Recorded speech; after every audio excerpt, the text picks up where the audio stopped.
They say humiliation hits hardest when you're not expecting it, but absolutely nothing could have prepared me for what happened that morning. It was a Monday. Corporate all-hands meeting. 9 a.m. sharp. I was seated in the third row, coffee in hand, still going over the last edits in my slide deck. The air in the room was buzzing with the usual performance review anxiety. But for me, it was supposed to be a victory lap.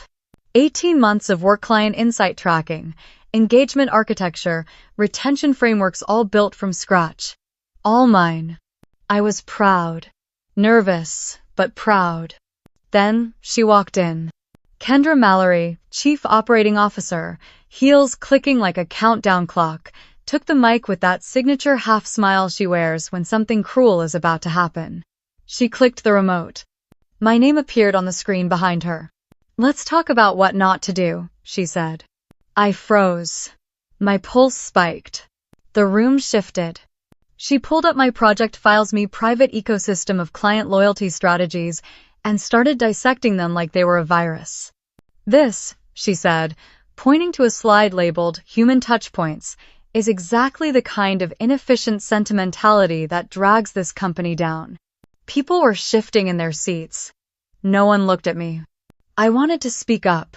I wanted to ask why. But my throat had closed. My fingers were ice. Then she said it. "This entire system? It's sentimental trash." And with one deliberate motion, in front of 70 colleagues and the CEO himself, she clicked delete. My screen went black. The room went silent. I heard someone's pen drop. Somewhere, the AC kicked on. That was the moment my heart cracked open, but not in the way she expected. Because while she thought she had erased 18 months of work, she had actually just set something else in motion. Something much bigger. So let me ask you this. What would you do if someone tried to erase your legacy in front of an audience? Stay with me. Because what happened after that deletion rewrote both of our careers. And if you've ever watched someone try to destroy your work, only to realize they just made you unstoppable, hit that subscribe button. This is just the beginning. 3 weeks into my job at Dataflux, I realized something was broken. On paper, the company looked flawlessly: dashboards, fast response times, a proud obsession with metrics. But underneath all the automation and glowing KPIs, something essential was missing. We weren't keeping customers. The churn rate was high. Quiet exits, unsubscribes, contracts left to expire. No alarms, no scandals, just slow erosion. And nobody seemed to ask why. My title was Client Experience Strategist, but most days it felt more like spreadsheet decorator. My predecessor had left without a word, and when I asked about her, people shrugged. She was nice, someone said. Quiet, didn't really make waves. I understood the message. Don't make waves. But the more I read through the client logs, the more disturbed I became. Every conversation was robotic. Ticket resolved. Issue closed. Thanks for your business. Not a single mention of the client's goals, struggles, or actual lives. So I started experimenting. Quietly. When a client named Miles Carter casually mentioned his mother was recovering from surgery, I made a note. 3 weeks later, during our quarterly review call, I asked how she was doing. He paused for a moment, then said, "You remembered that?" I told him of course I did. He thanked me. That call ended with a 3-month contract extension. Another client, Sierra Lang, mentioned her startup had finally gotten Series A funding. I congratulated her and followed up with resources from our platform she might not have known about. She not only expanded her plan, she referred us to 2 other founders. None of this was part of my job description. There were no templates for kindness, no KPIs for emotional memory. But results started showing. Quietly. Naturally. Authentically. I didn't brag. I didn't report every conversation. I just kept building. Client by client. One connection at a time. And people noticed. Clients stopped asking for someone from support and started requesting me by name. My Slack filled with quick thank you messages. My calendar, once sparse, was now booked with check-ins that weren't mandatory but felt essential. I created a quiet system for tracking human moments, milestones, frustrations, family updates. Not to sell, not to manipulate, just to see people. And slowly, the numbers began to move. Retention was up. Referral rates doubled. NPS scores climbed. But I never put my name on anything. No signature, no, Evelyn did this. Because it wasn't about credit. It was about the relationships, the trust, the emotional fabric that binds people to brands but can't be captured in a CRM checkbox. I think that's what made it invisible. And because it was invisible, it was vulnerable. When Kendra Mallory looked at my documentation months later, all she saw were inefficiencies. She didn't see the why. She didn't see the Saturday emails that helped a panicked founder navigate a product launch, or the extra 5 minutes on a Zoom call that convinced a client not to switch providers. She saw time blocks that didn't fit her formula, and to her, time is money. Period. But what she didn't understand and probably never will is that time invested in people always pays back in ways data can't predict. I was building something intangible but powerful, and that made me dangerous. To her control, to her version of success. If Dataflux was a machine, Kendra Mallory was the engine that kept it humming sharp, polished, and cold to the touch. She was the kind of executive who never used filler words. Every sentence felt like a bullet point. Her heels never echoed, they landed. Her suits were always gray, her slides always minimal. And every Monday morning meeting began exactly at 9 a.m., even if someone was mid-sentence. To many, she was a model of leadership, decisive, clean, efficient. To me, she was something else entirely. From the moment we first met, I felt like I was being scanned, not greeted. No handshake, no smile. Just a glance down at her tablet and a clipped. Evelyn, right? Client experience. You're reporting to Greg, not me directly. I nodded. She moved on. For weeks, she barely acknowledged me. I thought that was a blessing.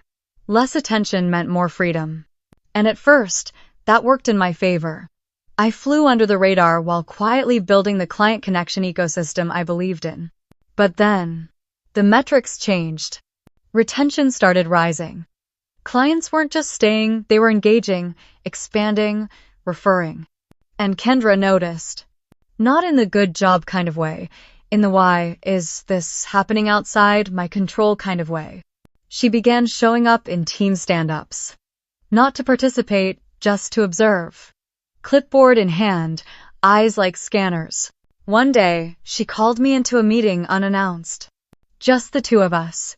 She tapped her pen against the table and said, "Your client conversations are exceeding expected durations. Some calls are lasting over 40 minutes. Do you know how that affects our agent utilization ratio?" I blinked. Most of those calls led to renewals or upsells. She cut me off. Correlation is not causation. We operate on frameworks, not feelings.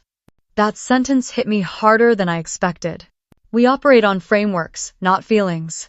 It explained everything. Her management style, her disdain for the intangible, her obsession with dashboards and ratios. To Kendra, people were variables, outcomes, line items. That's when I started realizing she didn't just dislike what I was doing, she feared it. Because the kind of loyalty I was building couldn't be measured on a spreadsheet. It couldn't be replicated by automation or outsourced overseas. It wasn't scalable in the way she understood. It was human. And humans are unpredictable, uncontrollable, messy. Everything she'd spent her career trying to eliminate. So she tried a new tactic. Containment. She asked me to start standardizing my notes. Use bullet points, not narrative. Avoid personal anecdotes, keep tone neutral, and avoid sentiment-based language. I smiled and nodded, but I didn't change a thing. Because I knew what she didn't. Clients could feel the difference. They could feel when someone genuinely cared. And the more she tried to box me in, the more obvious it became to her, to me, and to the clients that her version of success had limits. but mine didn't. Still, I kept quiet. I kept working. I kept connecting. Because I knew eventually, something had to give. I just didn't know it would break so spectacularly. It started with a notebook. A small, navy blue moleskine I kept tucked inside the bottom drawer of my desk. Not because it was secret, exactly, but because it wasn't meant to be shared, not in a place like Dataflux. Inside were names, details, moments, birthdays, sick parents, product struggles. A client's worry about layoffs, another's excitement about adopting their first dog. They were little pieces of human life. I called it the living layer. It sat beneath every client interaction. I handled the emotional scaffolding that supported our business relationships. Most people didn't see it. Most people didn't even know it was there. But I knew. And more importantly, my clients knew. As Kendra's demands tightened, standardized this, neutralized that, I realized I needed to preserve what I'd built, just in case. So I did what I always do when the system doesn't make room for the work that matters. I built my own. Outside of the company's formal CRM, I began designing a private framework. Not just notes, but narrative trails. Timelines that connected small human moments to business decisions. For example, the 14th of February, Brandon mentions his mother was hospitalized. The 8th of March, contract extended after check in about her recovery. The 2nd of June, Sierra expresses doubt about our platform's reporting tools. The 12th of June, personalized walkthrough call, positive review, referral to 2 new accounts. This wasn't anecdotal, it was architectural.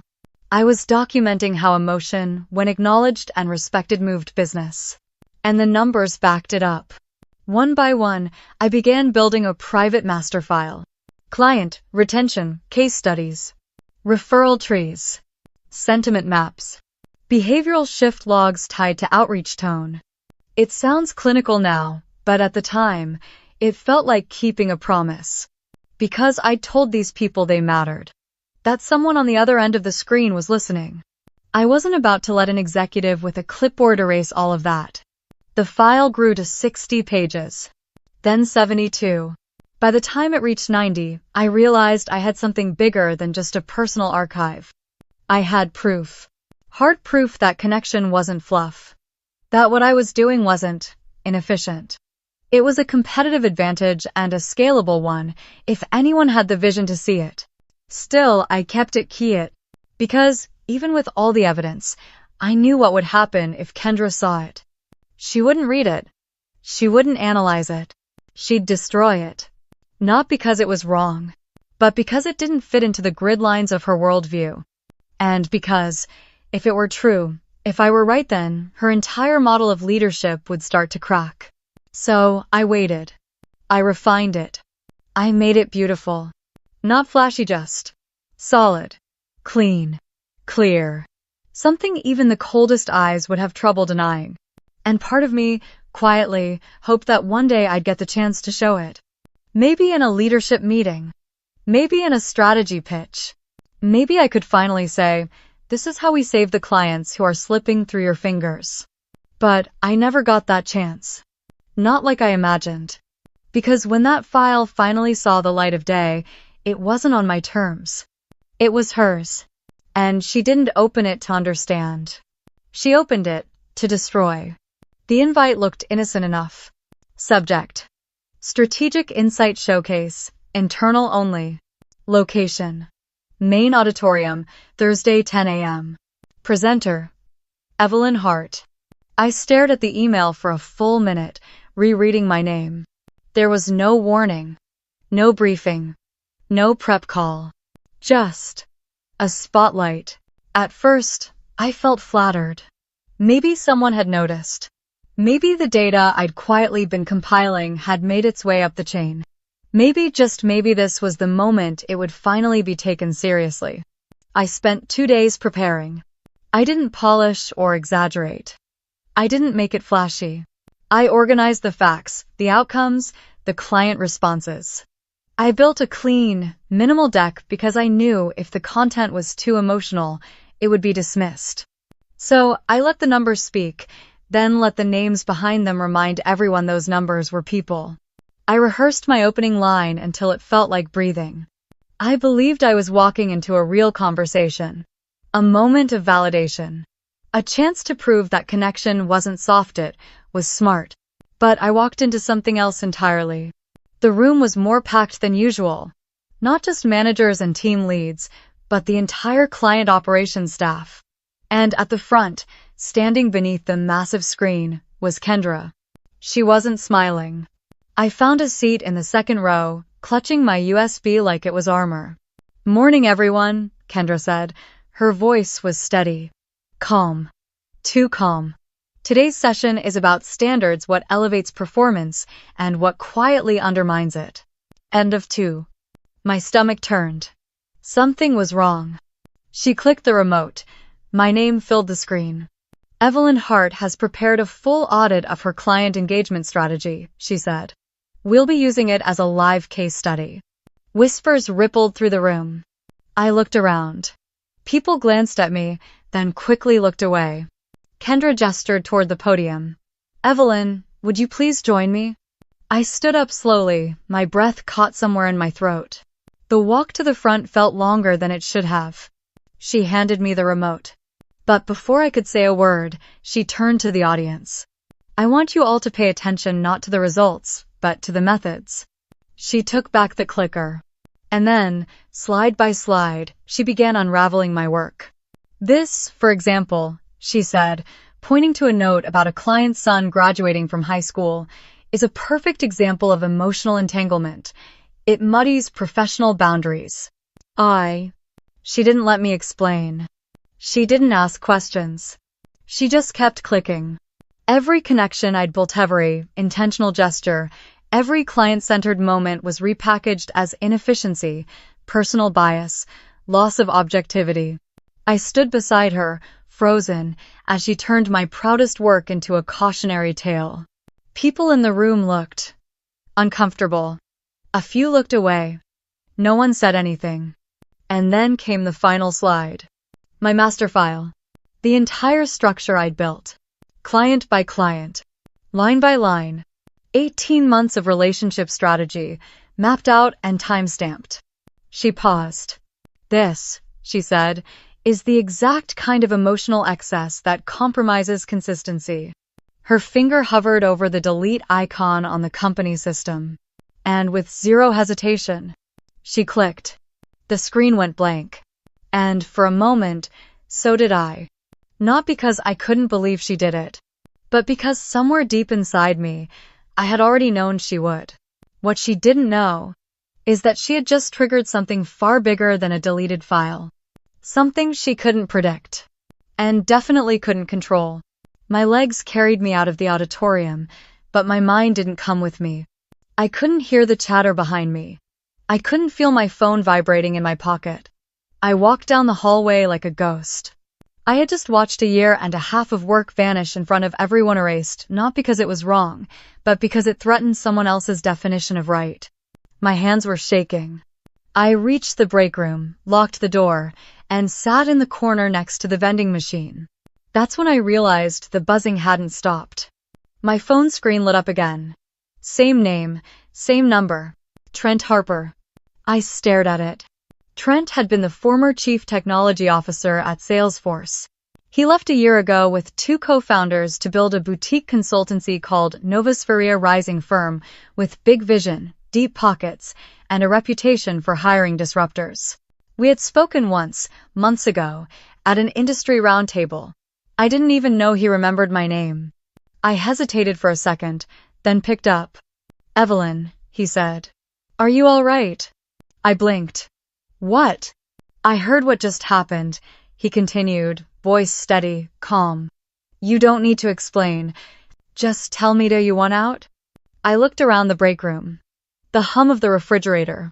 The coffee stain on the counter. The echo of Kendra's voice still ringing in my head. "Yes," I whispered. "More than anything." There was a pause. Then a soft chuckle. "I figured you might say that."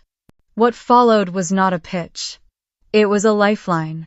"We've been watching your impact from the outside," Trent said. Client retention, satisfaction rates, referral trends. We know you're behind it, not some standardized automation. And we believe in what you're doing. He didn't have to convince me, but he did something I didn't expect. We're prepared to offer you a lead partner role at Novasphere, he said. You'd shape our entire client philosophy from the ground up. Full autonomy. Competitive equity. $600K annual base to start. My breath caught. 600,000. That was nearly triple my current salary. But more than that, it was trust, recognition, respect. The very things that had just been shredded by Kendra in front of an entire auditorium.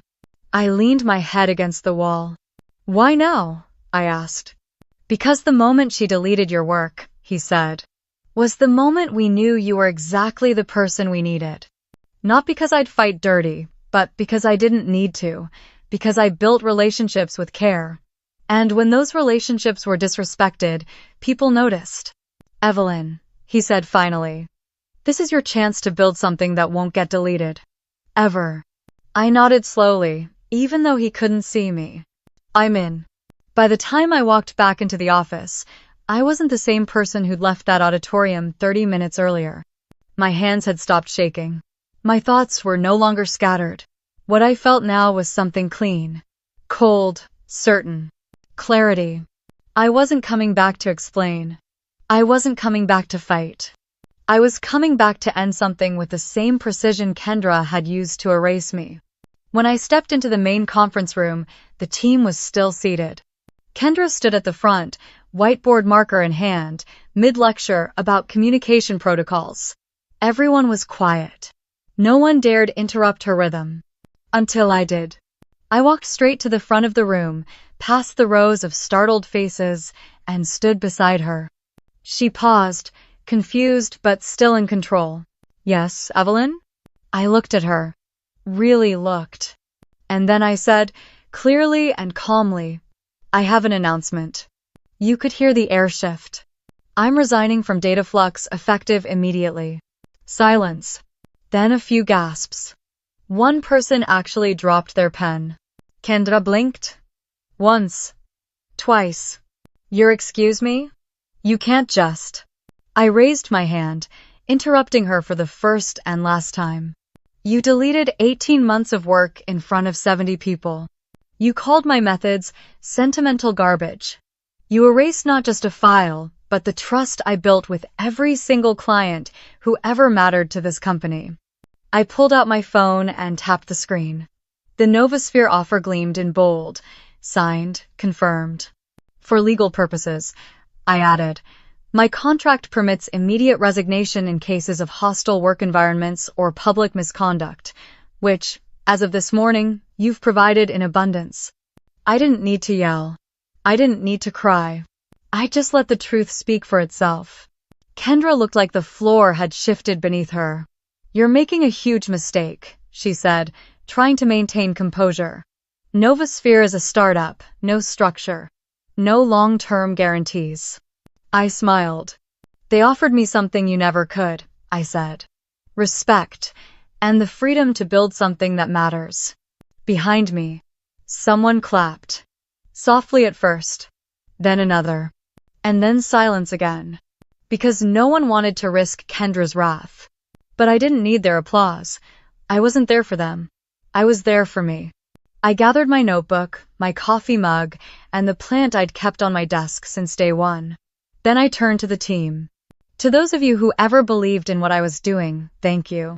To those who didn't, I hope you never find yourself in the position I just walked through. And with that, I walked out. No tears. No second thoughts. Just one clear, steady step after another towards something better. I didn't send a single email. I didn't post a status update, write a goodbye message, or announce my departure on LinkedIn. I left quietly. But the ripple was anything but quiet. 3 days after I started at Novasphere, my new office still smelled like fresh paint and possibility. I hadn't even unpacked all my boxes yet when the first call came in. It was Miles Carter, one of my longest standing clients at Dataflux. His voice came through warm and familiar. "Evelyn," he said, "I heard you moved on. Congratulations." I smiled. "Thank you. It was time." There was a pause. I wanted to ask, "What does your new firm do?" He already knew the answer.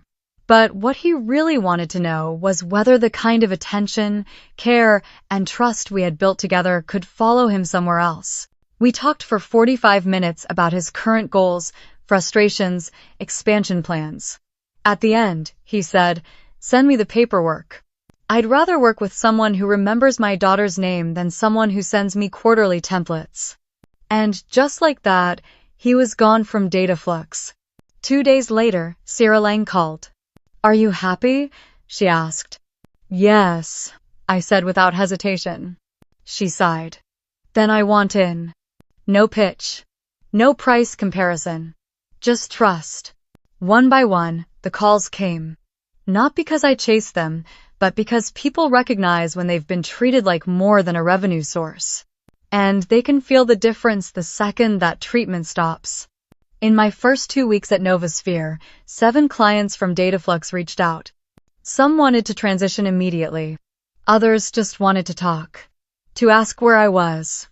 To say thank you. What struck me most wasn't how fast it all happened, it was how natural it was.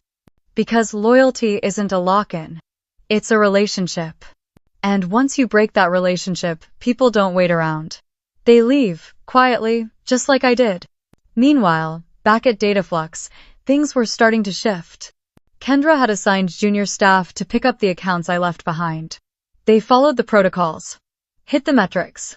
Checked the boxes. But something was missing. Clients didn't respond the same way. Calls went unanswered. Check-ins felt cold. Renewal windows passed. From what I heard, they chalked it up to seasonal fluctuations.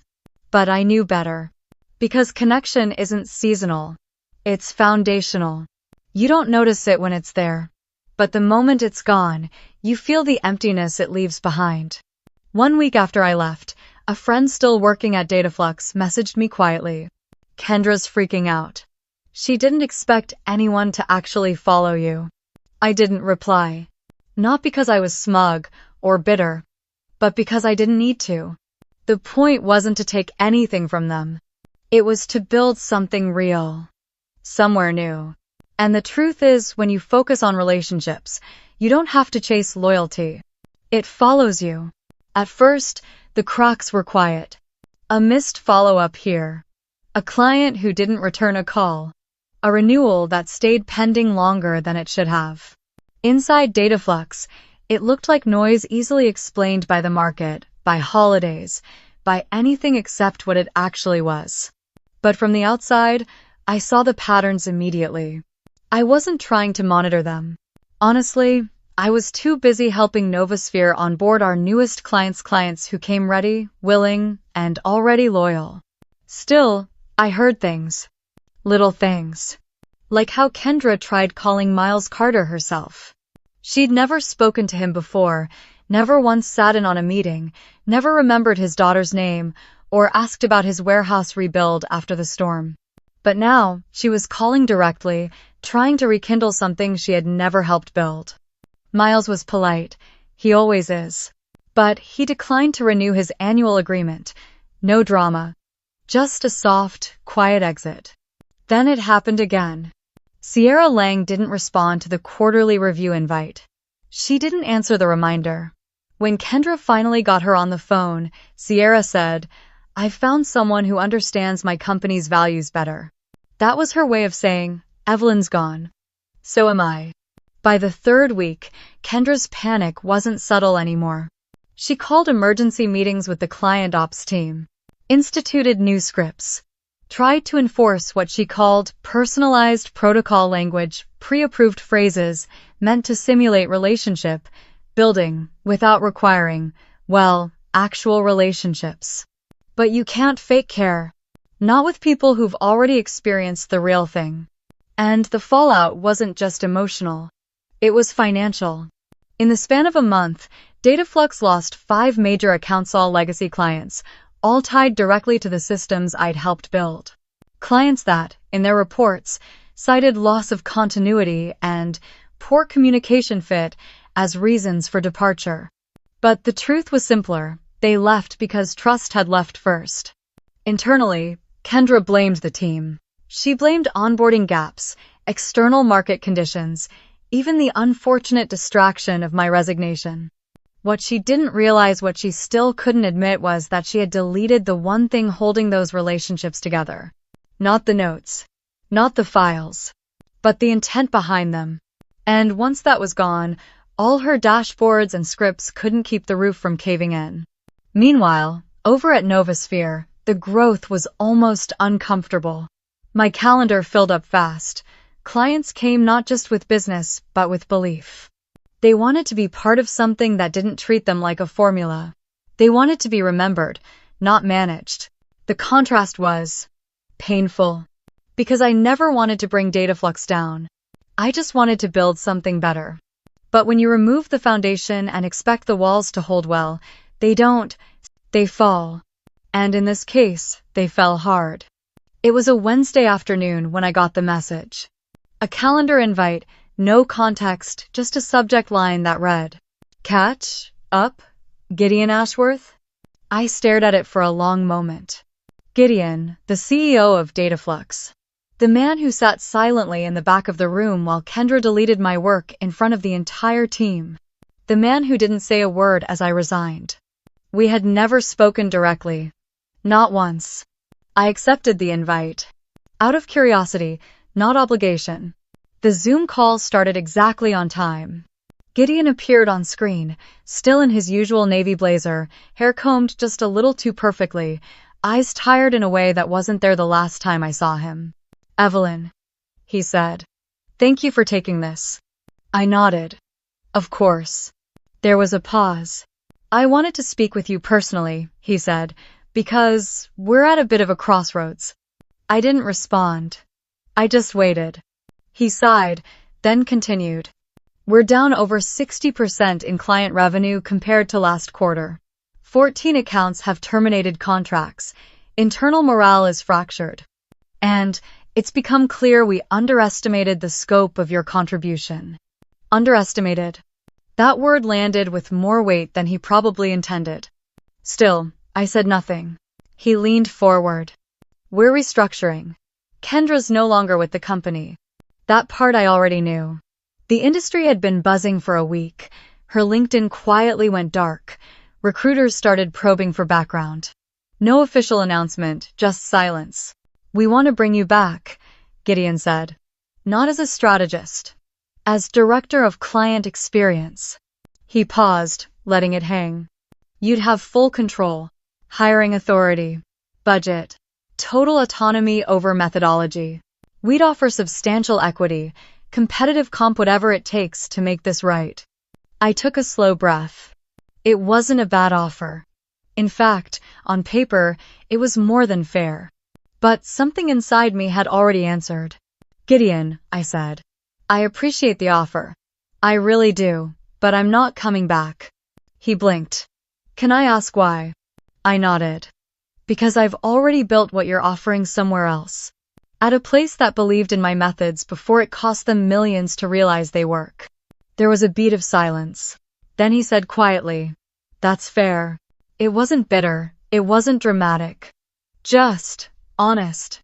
And I respected that. He thanked me again. I thanked him for the call. And the screen went dark. I sat there for a long while after the meeting ended. Not because I was torn, but because something had just closed, and not in a way that felt triumphant or vengeful. It felt finished, like a chapter that no longer needed editing. And sometimes that's all the justice you need. Just to be able to say no. To walk away from the place that once erased you, because now you don't need to be seen by them to know your worth. You've already been seen somewhere better. 6 months later, I sat in a sunlit conference room at Novasphere watching a new team member give her first presentation. She had joined us 2 weeks earlier, a sharp, articulate strategist with a quiet confidence I recognized immediately. She was nervous, but she was good. Thoughtful, attentive to nuance. Her pitch wasn't just about deliverables, it was about connection. And when she finished, the room stayed silent for a second longer than usual. That pause meant something. It meant people felt what she was saying. That's how I knew we were building this place the right way.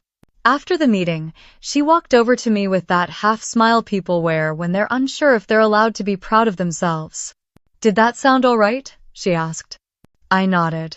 It sounded like the beginning of something worth remembering. Because that's what legacy really is. Not some award, or title, or LinkedIn headline. Legacy is what people carry forward after you're gone, whether or not your name is attached. And Novosphere? It had become something I never thought I'd find again after Dataflux. A place that didn't just tolerate relationship building, it celebrated it. Clients weren't just retained, they were remembered. Teams weren't just trained, they were trusted. We had built a culture where empathy wasn't the soft skill, it was the core skill. By the end of our second quarter, we had tripled our projections. Our client retention rate hit 98%. Word started to spread. Not just through our results, but through the stories people told about how we made them feel. They weren't saying, Novosphere's fast. They were saying, Novosphere gets us. And somehow, that mattered more. There was this one afternoon, I'll never forget it, when I got a package at the office. No return address. Inside was a small notebook, navy blue, just like the one I used to keep at my old desk. Tucked inside was a handwritten note. "I'm building my own now. Thought you'd want to know." It wasn't signed, but I knew who it was from. A former teammate at Dataflux. And that, more than anything, told me what I needed to know. The work I did there, the work they tried to erase, stayed. In the conversations, people remembered. In the systems, people quietly replicated. In the way clients talked about being seen, even when they didn't ask to be. You can't delete a legacy like that. Not with a keystroke. Not with a spreadsheet. Not even with a public takedown. Because legacy doesn't live on servers.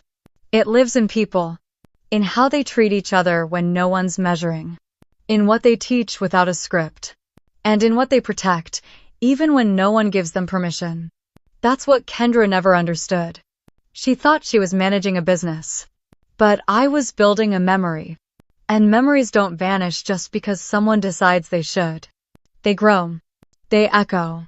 And if you build them with intention, they become the kind of legacy that quietly, permanently, changes things. It's been almost 2 years since Kendra deleted my work in front of that room. 2 years since I walked out of Dataflux with a notebook, a plant, and the quiet dignity of someone who refused to beg to be understood. And here's the truth no one told me back then.